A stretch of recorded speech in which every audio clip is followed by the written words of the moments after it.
नमस्कार, मैं गगनदीप पाठक, योग शिक्षक दयानंद पब्लिक स्कूल पांडुसर नाभा पंजाब। आप सबको गुरु पूर्णिमा के पावन अवसर की हार्दिक शुभकामनाएं। विद्या भारती की तरफ से ई कंटेंट प्रतियोगिता में मेरा विषय है श्रीमद् भगवद गीता में छात्र जीवन के सूत्र।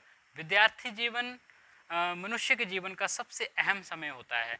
इसी में सीख करके वो, इसी को जी करके वो आने वाले समय में भविष्य में एक अच्छा मानव बन पाता है, एक सभ्य मानव बन पाता है।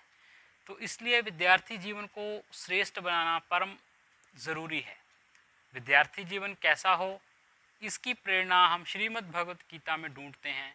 तो उसके बारे में आगे हम चर्चा करेंगे कि कैसे विद्यार्थी जीवन में जो समस्याएं आती हैं, विद्यार्थी जीवन में विद्यार्थी जब अपने विद्या के अध्ययन के पथ पर चलते हैं तो कभी वो भ्रष्ट भी हो जाते हैं। तो उस भ्रष्टता से बचने के लिए और अपने विद्या अध्ययन में संलग्न रहने के लिए बहुत आवश्यक है कि वो एक अच्छे विचारों को अपने साथ रखे। श्रीमद् भगवद गीता एक ऐसा भगवान का गीत है जो उन्होंने अर्जुन के माध्यम से हम सबको मानव मात्र को दिया था।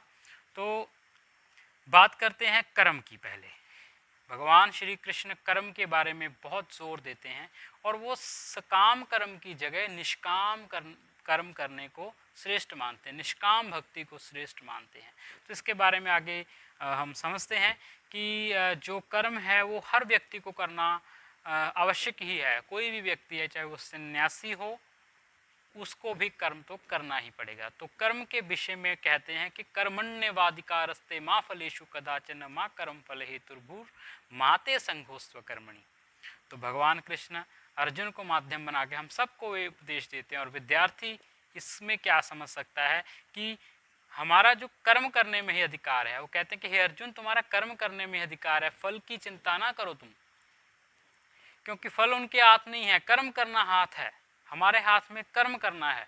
हम अच्छे से अध्ययन करें। विद्यार्थी अगर देखें, एक उदाहरण से समझते हैं कि जैसे कि आप गणित का विषय पढ़ रहे हैं, उसमें आपको 10 अध्याय लगे हुए हैं। उन 10 अध्यायों को आपने अच्छे से सांगोपांग याद कर लिया, समझ लिया। गुरुजनों के सानिध्य में, अध्यापकों के सानिध्य में आपने अच्छे से उसको सीख लिया। आपको ये था कि मेरा धर्म है कि मैं विद्या का अध्ययन करूं। विद्यार्थी का धर्म है कि वो विद्या का अध्ययन करे। तो विद्या का अध्ययन करने के लिए हमारा प्रयास रहना चाहिए और विद्यार्थियों का प्रयास रहना चाहिए कि वो विद्या को अच्छे से अपने जीवन में उतारें। और जो ये पढ़ाई कर्म जो है, जो हमारा कर्म क्या है कि हमने पढ़ना ही मात्र है, हमने कर्म के प्रति सजग रहना है। तो उसी कर्म के प्रति अगर हम जैसे बात किया कि 10 अध्याय हैं गणित के, उनको अच्छे से याद कर लिया। अब जब परीक्षा होगी तो परीक्षा में जो भी प्रश्न पूछा जाए आप उसका उत्तर तो स्वतः ही दे सकते हैं, क्योंकि आपने उसको अच्छे से सांगोपांग पढ़ा है। तो इसलिए जो फल है वो तो अपने आप छिपा है, उस फल के पीछे नहीं दौड़ना है। हमने कर्म को इतनी अच्छी तरीके से करना है, इतनी सुंदरता से करना है कि फल तो अपने आप ही भगवान हमें देंगे, अपने आप ही हमें प्राप्त होगा। तो इसलिए सबसे प्रमुख को क्या है कि हम जिस भी परिवेश में हम विद्यार्थी हैं, अभी विद्यार्थियों छात्रों की बात कर रहे हैं हम, तो छात्रों को यही चाहिए कि वो अपने अध्ययन को, अपने विषय वस्तु को, अपने जो भी उनको विषय लगे हुए हैं उनको अच्छे से वो अच्छे से पढ़ें, समझें, और जिससे कि वो अपने कर्म को अच्छे से करके अच्छी सफलता प्राप्त कर पाएँ। बस सफलता के पीछे नहीं भागना है, प्रयास करना है कि कर्म अच्छा श्रेष्ठ हो, तो अपने आप सफलताएं बायो प्रोडक्ट के रूप में मिलेंगी। तो इसी प्रकार आगे अभ्यास और वैराग्य की बात आती है। भगवान श्री कृष्ण जो हैं, जब अर्जुन अपना रथ से उतरकर अपने गांडीव को छोड़ करके वो त्याग करके बैठ गया था, युद्ध करने का मन वो त्याग चुका था, तब भगवान श्री कृष्ण ने उनको बहुत सारे उपदेश दिए। उन्हीं में से वो अर्जुन प्रश्न करता है आगे कि ये मन बड़ा प्रमथ स्वभाव वाला है, तो ये चंचलम ही मन कृष्ण प्रमाथि बलभद्रम, ये मन बड़ा चंचल है, इसको कैसे वश में किया जाए। तो भगवान श्री कृष्ण वहाँ पे कहते हैं कि ये जो मन है, अभ्यासेन तु कौन्तेय वैराग्येण च गृह्यते। हे कौन्तेय, हे कुंती पुत्र अर्जुन, ये अभ्यास और वैराग्य से वश में किया जा सकता है। अभ्यास के बारे में महर्षि पतंजलि कहते हैं कि स तु दीर्घ काल नैरंतर्य सत्कारा सेवितो दृढ़ भूमि, जिसको दीर्घकाल लंबे समय तक निरंतर बिना रुके बिना टूटे निरंतर सत्कार के साथ सम्मान के साथ जिसको अभ्यास किया जाए वो अभ्यास होता है। तब ही दृढ़ भूमि सतु दीर्घ काल नैरंतर्य सत्कारा सेवितो दृढ़ भूमि होती है।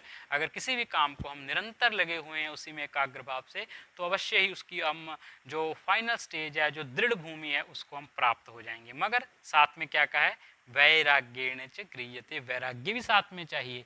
अभ्यास वैराग्याभ्याम तन्निरोध, महर्षि पतंजलि भी कहते हैं कि मन को चित्त को वश में करने के लिए क्या करना चाहिए, अभ्यास और वैराग्य का पालन करना चाहिए। उन्होंने अभ्यास वैराग्य को इकट्ठा बोला है। वैराग्य का मतलब क्या होता है, हम समझते होंगे कि कोई संत हैं, वो घर परिवार छोड़ दिया उन्होंने, वो बैठे हैं किसी आश्रम में, उन्होंने उनको वैराग्य है। मात्र वही वैराग्य नहीं है, किसी खास प्रकार का वस्त्र पहन लेना ही वैराग्य नहीं है। जो वैराग्य है, वैराग्य ये है कि जब हम पढ़ें तो हम अध्ययन करें तो हमारा ये उद्देश्य ना हो कि हमने किसी को पीछे छोड़ना है, हमारा ये उद्देश्य ना हो कि हमने ही आगे निकल जाना है। बस इस तरीके की भावना अपने अंदर नहीं होनी चाहिए। बस हमारा कर्म है विद्या अध्ययन करना, हम कर रहे हैं, हम किसी के प्रति ऐसा भाव नहीं रख रहे हैं। नहीं तो क्या होता है, कक्षा में विद्यार्थियों में प्रतिस्पर्धा होती है कि मैं फर्स्ट आऊँगा, मैं इससे ज़्यादा नंबर ले जाऊँगा, मैं इसको नहीं बताऊँगा, है ना, भी इसको नंबर ज़्यादा आ जाएंगे। इस प्रकार अगर कोई पूछता है क्लास में, तो इस प्रकार से वातावरण रहता है। तो हमने इस तरीके की का नहीं वातावरण बनाना है, ऐसी भावना नहीं बनानी। विगतः राग, तो हमने वैराग्य, राग से दूर रहना है। राग मने सुखानुशयी राग, जो जहाँ से सुख मिलता है उसमें जुड़ जाते हैं जब हम। जैसे कि अभ्यास तो कर रहे हैं, हमने साथ में क्या किया कि हम नकल के लिए सोच लेते हैं, नकल का भी अभ्यास नहीं होना चाहिए। नकल वाला जो साधन है वो नहीं अपनाना चाहिए, किसी भी तरीके का ऐसा साधन नहीं अपनाना चाहिए। तो क्षणिक सुख के लिए हमें ऐसा नहीं करना चाहिए। तो वैराग्य का मतलब निष्काम है, निष्काम भाव से हम अपने विद्या के अध्ययन को करें तो अपने आप सब प्राप्त होगा। तो इसलिए मन को वश में करने के लिए अभ्यास और वैराग्य का होना बहुत आवश्यक है। तो इसलिए अपने विद्या के अध्ययन में आप अभ्यास करें और वैराग्य की भावना को साथ में रखते हुए, और किसी को पीछे छोड़ के आगे जाने की भावना को रखते हुए नहीं हम करें, और अपने आप को बस हम श्रेष्ठ पथ पर जाना है ऐसी ही भावना रखें। तो इस प्रकार से आगे एक और बात करते हैं विद्यार्थी जीवन में कि हमारी दिनचर्या का बहुत महत्व होता है। तो भगवान श्री कृष्ण इसके बारे में कहते हैं कि युक्ताहार विहारस्य युक्त चेष्टस्य कर्मसु युक्त स्वप्नावबोधस्य योगो भवति दुःखः, दुखों का नाश करने वाला योग उन्हीं का सिद्ध होता है जो यथा योग्य युक्त आहार और विहार, यथा योग्य आहार ग्रहण करते हैं, ना तो बहुत ज़्यादा खाते हैं ना बहुत कम ही भूखे ही रहते हैं, और तामसिक भोजन नहीं करते, सात्विक भोजन करते हैं, अच्छा भोजन करते हैं, जिसमें पोषण हो ऐसा भोजन करते हैं। ऐसा भोजन विद्यार्थियों को करना चाहिए, तभी सफलताएं मिलेंगी। हमारा शरीर स्वस्थ रहेगा, आलस्य से दूर रहेगा, तो उसके लिए भोजन भी उसी अनुरूप होना आवश्यक है। और हमारा आचरण भी अच्छा हो, रहन सहन भी अच्छा हो, देश काल परिस्थितियों के हिसाब से, मौसम वातावरण के हिसाब से हमें रहना चाहिए। ये नहीं कि सर्दी है तो कम कपड़ों में हम रह रहे हैं तो भी बीमार हो जाएंगे, उसका भी ध्यान रखना चाहिए दिनचर्या का।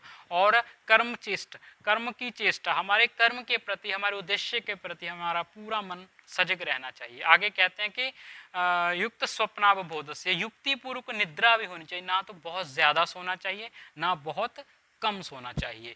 तो इसलिए निद्रा भी हमारी बैलेंस में होनी चाहिए। तो इसलिए योग उसी का सिद्ध होता है, दुखों का नाश करने वाला, जो यथा योग्य आहार लेता है, विहार का भी ध्यान रखता है, कर्मों के प्रति भी अपना पूरा ध्यान एकाग्र भाव से रहता है, जो अच्छे कर्म है विद्या का अध्ययन में ही लगा रहता है, बुरे कामों से दूर रहता है, और युक्ति पूर्वक निद्रा है, ना तो बहुत ज़्यादा सोता है ना बहुत लेट सोता है ना बहुत कम सोता है। तो इस प्रकार से अपने जीवन में बैलेंस, समत्वम योग उच्यते, योग की परिभाषा में कहते हैं कि समत्वम, समता, सुख और दुख, जीवन मरण, लाभ हानि, तो इनमें जो समान रहता है वही योग है। तो इसलिए समता रहनी चाहिए, ना तो बहुत ज़्यादा सोना चाहिए ना कम सोना चाहिए, ना बहुत ज़्यादा खाना चाहिए ना बहुत कम खाना चाहिए। तो इसलिए सामान्य संतुलन में रहते हुए हमें अपने इस बात का ध्यान रखना चाहिए। तो विद्यार्थियों को ऐसे सूत्रों पर वो ध्यान रखेंगे तो बहुत ही ज़्यादा उनके लिए लाभकारी होगा। तो इसी के साथ एक और आगे बात करते हैं कि श्रेष्ठ पुरुषों के आचरण पर चलना चाहिए, अपना आचरण भी ऐसा बनाना चाहिए कि हमारा भी कोई अनुसरण करे। जैसे श्रेष्ठ पुरुष हैं, ऋषि मुनि हैं जिन्होंने योग दिया है हमें और बहुत ज्ञान विज्ञान की बातें दी हैं, जो भी साइंटिस्ट लोग हुए हैं हम सब उनका अनुसरण करते हैं। तो कहते यद यदा अनुचरति श्रेष्ठ तत्तदेवे तरोजन स यत प्रमाणम कुरुते लोकस्तदनु वर्तते। कहते श्रेष्ठ पुरुष जैसा प्रमाण कर देते हैं लोग वैसे ही उसका पालन करने लग जाते हैं। तो इसलिए हम भी विद्यार्थियों को भी ये सोचना चाहिए कि वो ऐसे यथा योग्य बने कि जिससे कि समाज उनका अनुसरण करे, कल को ऐसे योग्य इंसान बने समाज में जाएं कि लोग उनका अनुसरण करें, वो जैसा कहें वो प्रमाणित हो जाए। तो इतने अच्छे नागरिक हमने बनना है, उनका अनुसरण करना है, श्रेष्ठ पुरुषों का अनुसरण करना है, ऋषि मुनियों का अनुसरण करना है। तो इस तरीके से अपने जो आचार्य हैं, गुरुजन हैं, अध्यापक हैं, उनके प्रति श्रद्धा का भाव रखना। कहते हैं श्रद्धावान लभते ज्ञानम। जो श्रद्धावान लोग होते हैं, श्रद्धावान से ही ज्ञान की प्राप्ति होती है। तो इसलिए अपने गुरुजनों के प्रति, अध्यापकों के प्रति सम्मान का भाव बहुत ज़्यादा आवश्यक है। तो अपने शिक्षकों के प्रति सम्मान का भाव हमें रखना चाहिए, तो तभी ज्ञान की प्राप्ति होती है। क्योंकि भावो ही विद्यते देव, भावना में ही देवता निवास करते हैं। अगर हम अपने शिक्षकों को जैसे कहते हैं कि आचार्य देवो भव, आचार्य को देव की संज्ञा दी है, ईश्वर की संज्ञा दी गई है। तो देव वो होता है जो कुछ अच्छा देता है हमारे जीवन को। तो शिक्षक भी देव हैं, वो हमारे जीवन को अच्छा शिक्षा देते हैं। शिक्षक राष्ट्र के निर्माता होते हैं। तो इसलिए उन शिक्षकों के प्रति श्रद्धा का भाव होना आवश्यक है, जिससे कि हमारी जो भावनाएं, अच्छी भावनाएं उनके साथ जुड़ें और हम विद्या अध्ययन में और अच्छे हो जाएं। तो उनको भी अच्छा लगे कि हमारे छात्र इतने अच्छे हैं, तो और भी अच्छे आनंद से वो पढ़ा पाएंगे। तो इस तरीके से ये संतुलन, ये रिश्ता बहुत अच्छा होना चाहिए। तो ये भी आप लोगों को ध्यान रखना चाहिए। तो इस प्रकार और बहुत सारी बातें हैं। हमें क्रोध से बचना चाहिए, क्रोध पर कंट्रोल, गुस्से पर कंट्रोल रखना चाहिए। कामनाएं बहुत ज़्यादा नहीं होनी चाहिए। गीता के 2वें अध्याय में बहुत ही अच्छा इसके विषय में कहते हैं कि ध्यायतो विषयान पुंसः संगस्तेषु पजायते संगा संजायते कामा कामात् क्रोधो विजायते। कहते हैं कि जब हम विषयों का ध्यान करते हैं तो उसके साथ हमारा संग हो जाता है। कोई भी विषय है तो जब उसके साथ हम जुड़ जाते हैं, संग हो जाता है, संगा संजाय, फिर हमारी कामनाएं पैदा होती हैं, इच्छाएं पैदा होती हैं। और जब इच्छाएं पूर्ण नहीं होती तो क्रोध पैदा होता है।